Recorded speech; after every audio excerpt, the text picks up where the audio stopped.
Hello everyone, hello dear students, welcome to ATP Star Learning Platform. Guys, exam is coming very near. परसों से exam start हो रहे हैं और मैं क्लियरली फील कर सकता हूँ बिकॉज ये सिचुएशन बहुत ही टेंस है.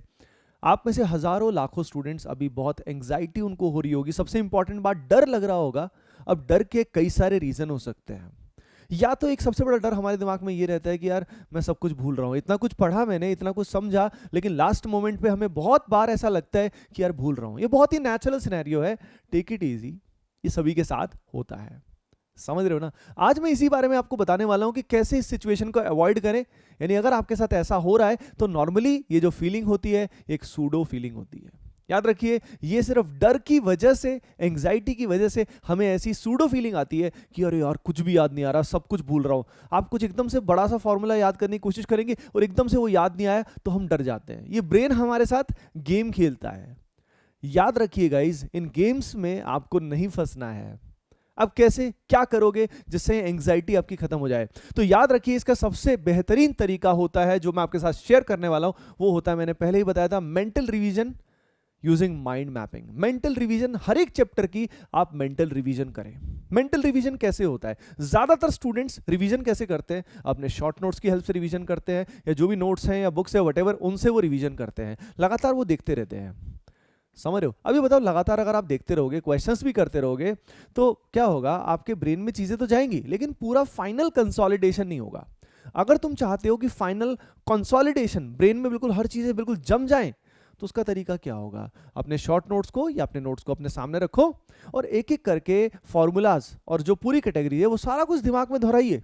जैसे फॉर एग्जांपल, मैं हमेशा एक फिजिक्स का एग्जांपल देता हूं कि ऑप्टिक्स है, ऑप्टिक्स के मल्टीपल पार्ट है. जैसे कि फॉर एग्जांपल ऑप्टिक्स के अंदर हमारा क्या होता है? रे ऑप्टिक्स होता है, वेव ऑप्टिक्स होता है. रे ऑप्टिक्स के अंदर भी मल्टीपल पार्ट होते हैं. जैसे कि फॉर एग्जांपल रिफ्लेक्शन है, रिफ्रैक्शन है. रिफ्लेक्शन के अंदर हमारे पास प्लेन मिरर है, कॉन्वेक्स है, कॉन्केव है. उसके अलावा रिफ्रैक्शन के अंदर हमारे पास लेंसेज है. उसके अलावा हमारे पास और भी क्या होते हैं? ऑप्टिकल इंस्ट्रूमेंट्स भी होते हैं.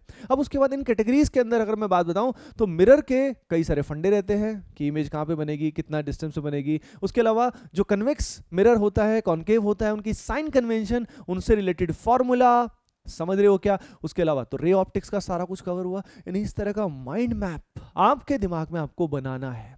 समझ रहे हो? क्या करोगे अभी इस समय करने का, ये एक्सरसाइज करने का सबसे बेहतरीन तरीका है. क्या करोगे? पहली चीज तो जिन चीजों पे, जो सब्जेक्ट में जो भी टॉपिक्स वगैरह आपने बढ़िया से किए हैं उन्हीं पे ही ध्यान दीजिए. जो वीकनेस है उनको तो दूर छोड़िए, कोई फायदा नहीं है. जो आपको आता है उन्हीं को आप ठीक कराओ, वही आपके लिए एक बहुत बड़ी उपलब्धि होगी. ठीक है? तो आपको क्या करना होगा? आपको सामने अपने नोट्स रखने हैं, लेकिन आपको देखना नहीं है. आपको एक एक करके जो भी नोट्स में, शॉर्ट नोट्स में है, वो एक एक करके दिमाग में सोचना है कि यार नोट्स में पहले क्या लिखा हुआ है, फिर क्या लिखा हुआ है, किस में कौन कौन से फॉर्मूले अप्लाई होते हैं, लेंस में कौन सा फॉर्मूला अप्लाई होता है. सिमिलरली हर सब्जेक्ट के हर चैप्टर में क्या क्या चीज अप्लाई होती है डियर स्टूडेंट्स, है ना? अगर आप ऐसे रिवीजन करोगे तो बीच में कई चीजें याद आएंगी या नहीं आएंगी. कुछ चीजें आएंगी, कुछ हो सकता है नहीं आए. जो नहीं आएंगी, याद रखना, यहीं पे आप स्टक हो रहे हो. इससे आपको की पॉइंट पता लग जाएंगे कि यार यहां मैं स्टक हो रहा हूं. उसको क्या करोगे? उसको लिख के देख लो, उसको लिख के देख लो, नोट्स को रेफर कर लो. सही है? आगे चलो, आगे चलो. ऐसे बीच बीच में जहां जहां तुम स्टक करोगे, स्टक करने के बाद उसको लिख लो, एक बार लिख के देख लो और फिर आगे बढ़ो. लेकिन लिखने के बाद दिमाग में दोबारा से उसको दोहराओ, आंखें बंद करके, आंखें बंद करके, है ना? ये मेंटल रिवीजन आंखें बंद करके, फोकस आपका अच्छा रहता है. एक चैप्टर कर लिया, ऐसे ऐसे आप हर चैप्टर का इस तरह का मेंटल रिवीजन करो. इस समय वो करने का सबसे अच्छा तरीका है, बेस्ट तरीका है. इससे आप क्या रहोगे? बिजी रहोगे, बिजी रहोगे, ऑक्युपाइड रहोगे, मेंटली रेडी रहोगे एग्जाम के लिए. ये बेस्ट है गाइस, इस समय करने के लिए सबसे अच्छा है. नहीं तो हम क्या करेंगे? बस कॉपी को ही देखते रहेंगे, उससे हमारा कॉन्फिडेंस नहीं बढ़ेगा. याद रखना, इस समय सारा खेल किसका होता है? कॉन्फिडेंस बूस्ट करने का. मैंने वीडियो को क्यों बनाया? ताकि जो भी एटीपीएंस हैं अक्रॉस द नेशन, उनका कॉन्फिडेंस बढ़ जाए यार. वो कुछ अच्छा कर जाएंगे, सीधी बात है यार, हमें भी थोड़ी दुआएं मिलती है, और आप अच्छा करते हो तो हमें अच्छा भी बहुत लगता है. तो मैंने आपके मोटिवेशन के लिए, आपके कॉन्फिडेंस के बढ़ाने के लिए ऐसा किया, ताकि आप सभी को, एटीपीएंस को एडवांटेज मिले. समझ रहे हो ना? यानी आपको पता होना चाहिए कि अगर आपको लग रहा है कि सब कुछ भूल रहा है, खासकर अच्छे से पढ़ने के बाद भी, तो वो मेजॉरिटी एक सूडो फीलिंग है, उससे डरने की इतनी जरूरत नहीं है. बस करना क्या है कॉन्फिडेंस बढ़ाने के लिए? मैंने आपको बताया ना, सबसे इंपॉर्टेंट है मेंटल रिवीजन और लिख लिख के देखना. उसके अलावा एक और चीज मैं करता था, क्या करता था, मैं कुछ अच्छे अच्छे क्वेश्चन मैंने उस समय सेलेक्ट किए हुए थे, खासकर प्रीवियस ईयर क्वेश्चंस में से, जिनको मैं दोबारा सॉल्व करके देख लेता था। उससे क्या होता है, कॉन्फिडेंस आता है, क्योंकि क्वेश्चन सॉल्विंग ही हमें वहां पे करनी है। उसके अलावा गाइस जो भी डर है, एंग्जाइटी है, क्योंकि पेपर एक बहुत ही इमरजेंसी लाइक सिचुएशन में हो रहा है, कोविड का सिनेरियो, कोविड से डर लग रहा है, मास्क पहन के देना पड़ेगा, बहुत सारे चैलेंजेस गाइस आप सब लोग फेस कर रहे हो, ये देश को पता है। लेकिन याद रखना, ये एक आप इंडिविजुअल स्टूडेंट के लिए एप्लीकेबल नहीं है, ये सभी लाखों स्टूडेंट्स के लिए एप्लीकेबल है। ठीक है, तो उस तरीके से आपको लूजर की तरह नहीं सोचना है कि यार क्या कैसे करेंगे, क्या करेंगे। याद रखिए, आपसे भी वर्स सिचुएशन हो सकता है, किसी और स्टूडेंट की हो, तो आपको उन सब चीजों में नहीं सोचना है, आपको फाइट करनी है। जिंदगी का नाम ही फाइट होता है यार, जिंदगी का नाम ही फाइट है।